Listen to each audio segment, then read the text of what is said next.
Trump just went into a war with Iran, and the real question right now is how much this war is going to cost.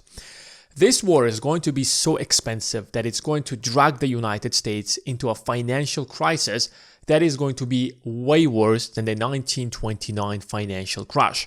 If the Great Depression lasted 10 years, this crisis, God knows how many years, is going to last.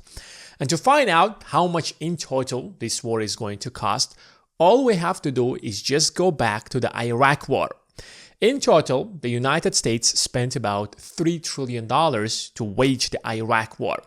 But that's not the total cost of that war, because after the war, you are going to have thousands of veterans who fought in that war, and you still have to take care of them.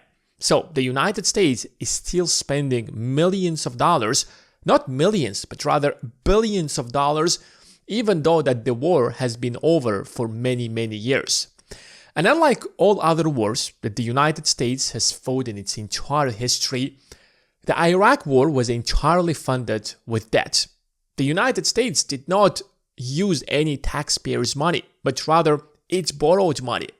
And that's why if you look at the debt to GDP ratio, you will see that in 6 years after the Iraq war, the debt to GDP ratio has doubled, which means that that money that was borrowed was never paid off. And until today, the United States is still paying hundreds of billions of dollars in interest payments from that war. And that is very strange because even the greatest war that has been fought in the history of the United States, which was World War II, half of it was financed with taxpayers' money and the other half was financed by borrowing money.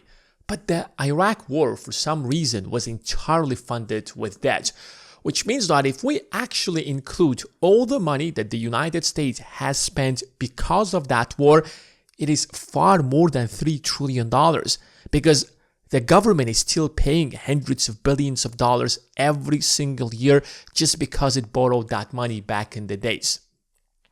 And now let's take Iraq and compare it to Iran. Now, this country is 2 or 3 times larger than Iraq.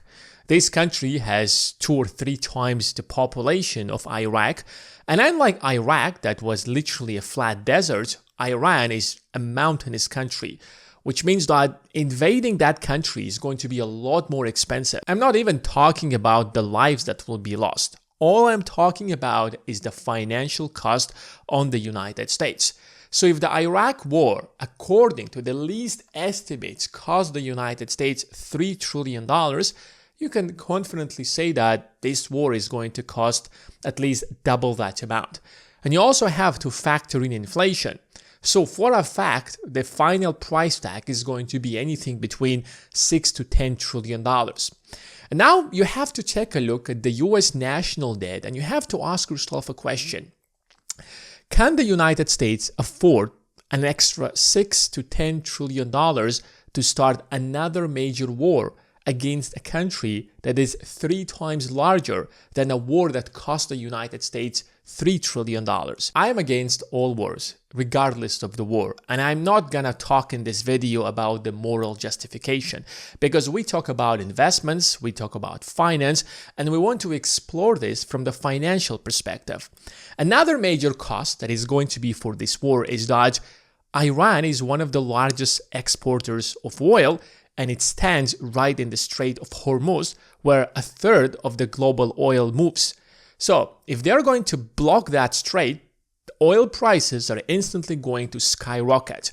And when oil prices rise, the price of everything rises. Inflation rises all across the globe, not just in the United States, because everything is transported from one place into another. That chicken fillet doesn't instantly appear in Walmart that is closest to you, but rather it's transported from one place into another. And that's why when oil prices rise, they cause massive inflation. When the United States started the Iraq war, oil prices have they literally doubled in the first 2 years and crossed $140 in the next couple of years.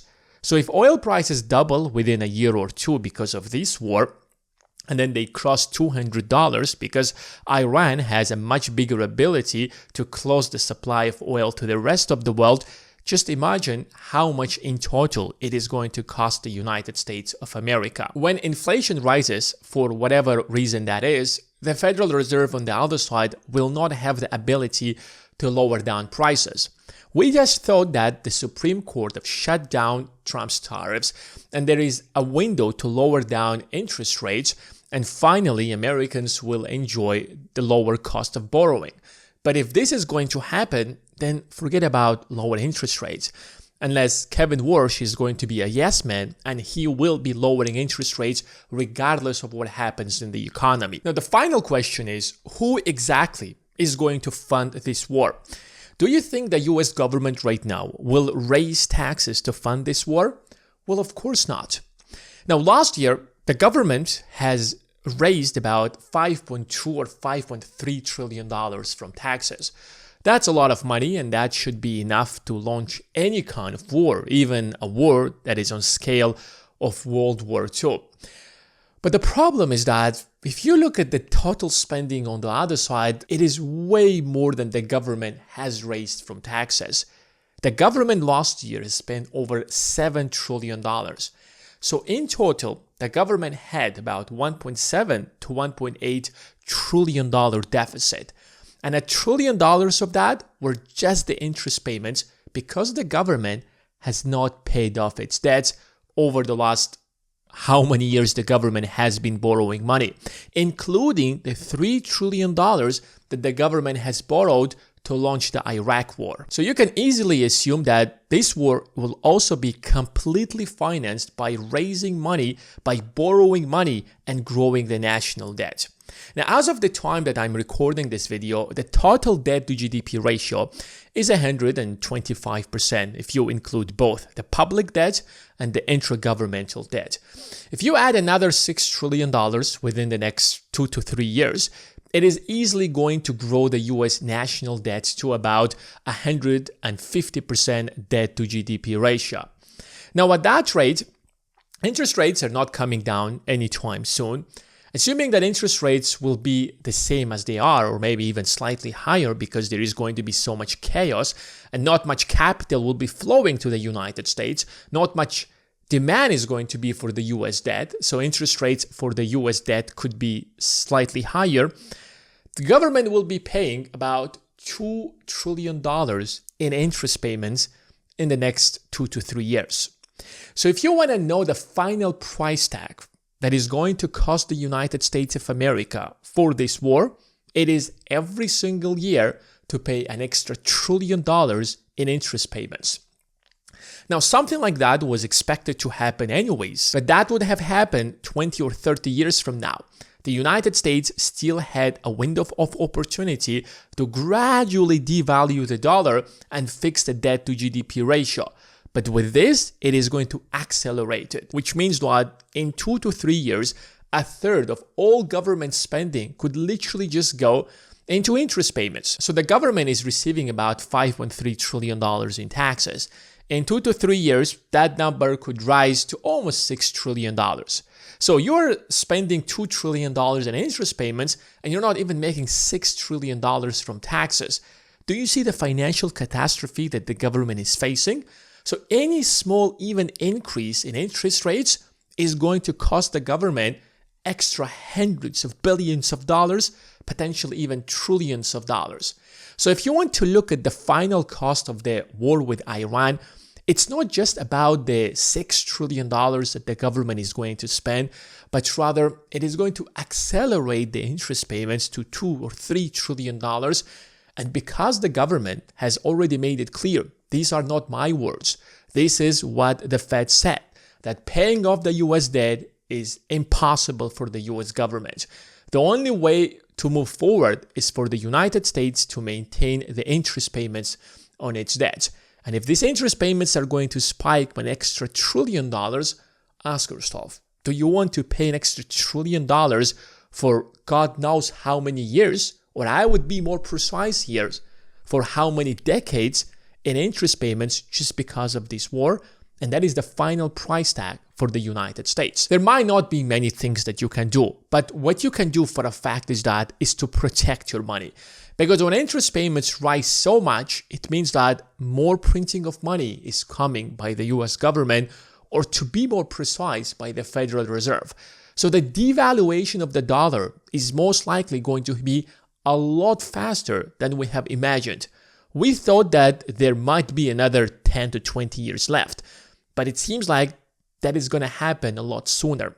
So if you have not started investing yet, it is time to do that, because a few months from now, it might be very late.